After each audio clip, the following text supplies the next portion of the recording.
Dobro. Molim vas, predstavite se. Ja sam Andrija Galić. Ja sam Suzana Dizdar. Možete mi reći kako vam je bilo prijašnji život i sada? Mogu ti reći, ovako iskreno, prije sam bio tako isto, živio sam u domu Ljeskovica ali bilo mi je isto,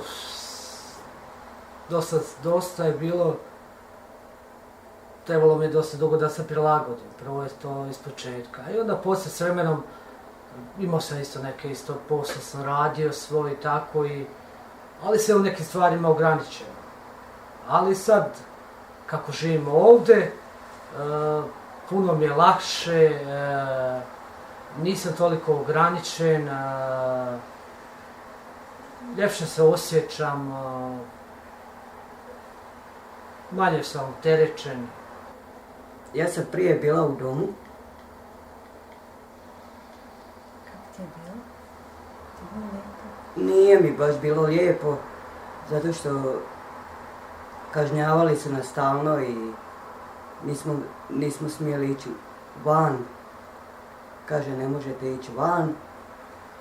Nije mi baš bilo lijepo i jedva sam čekala da dođemo i onak su rekli da ima neka ustanova za nas ovdje i jedva smo čekali da dođemo ovdje i...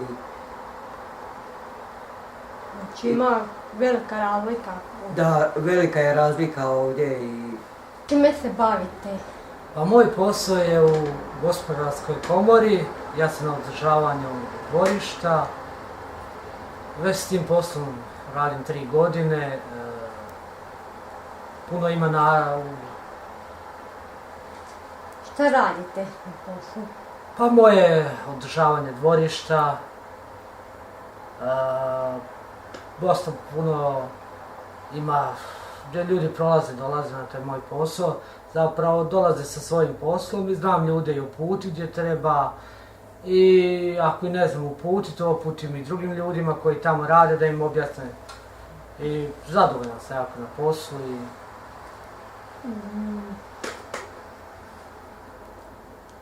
Ti Slivo, gdje radiš?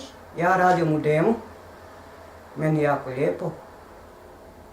Šta radiš tamo u Demu? Povlačim, nosim kutije, zezam se s njima i tako. Znači, zadovoljna si Je, tamo. super.